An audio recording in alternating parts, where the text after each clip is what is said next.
Okay, ఒక mic ఇస్తారా?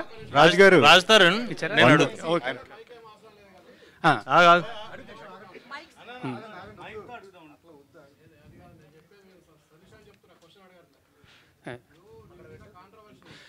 Cinema గురించి మాట్లాడదామండి, దయచేసి సినిమా గురించి మాత్రమే మాట్లాడదాం.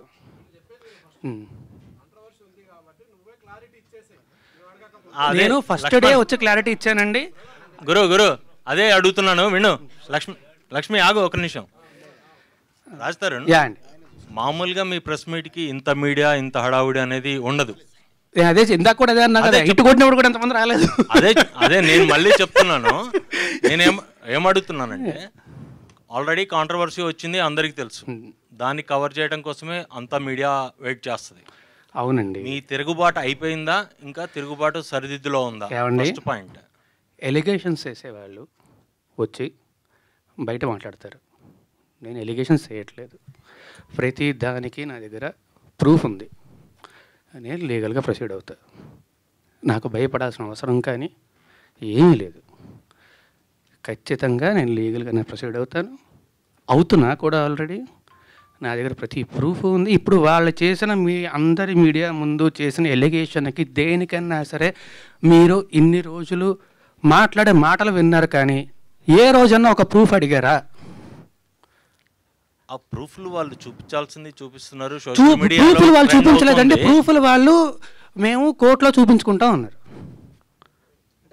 అంటే నేను మళ్ళీ చెప్తున్నా, దయచేసి I respect all you people, please don't talk about the topic. Cinema గురించి మాట్లాడుకుందాం. లేదు ఫస్ట్ ఇది అయిపోయాక సినిమా గురించి మాట్లాడాను. సినిమానే, దానికేం ప్రాబ్లం లేదు.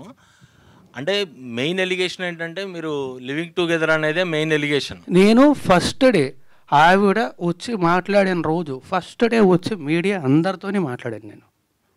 నేను ఆ రోజు చెప్పిన దాంట్లో ఏ అబద్ధమూ లేదు, ఇప్పుడు కూడా ఏ అబద్ధమో చెప్పట్లేదు.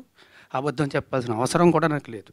ఆ రోజే వచ్చి ఇప్పుడు నేను ఆ రోజు ఆవిడ బయటకు వచ్చి మాట్లాడిన దగ్గర నుంచి ఈ రోజు దాకా నేను బయటికి రాలేదు, మాట్లాడలేదు అంటే మీరు అడగచ్చు. నేను వచ్చి మాట్లాడాను, అందరి మీడియాతోనే మాట్లాడాను, అందరికీ చెప్పాను. ఆ రోజు చెప్పింది మొత్తం పచ్చి నిజం. నేను చెప్పిన ప్రతిదానికి కూడా ప్రూఫ్ ఉంది. అది దాటి కూడా ఇంకా చాలా ప్రూఫ్లు నా సోదరుడు శేఖర్ భాష తీసుకొచ్చాడు. నా దగ్గర కూడా ఇంకా చాలా ఉన్నాయి. అందులో వేరే వాళ్ళ పేర్లు అవి డీటెయిల్స్ ఉన్నాయి కాబట్టి వాళ్ళ గురించి బయటపెట్టడం ఇష్టం లేక నేను అవి కూడా బయటపెట్టట్లేదు.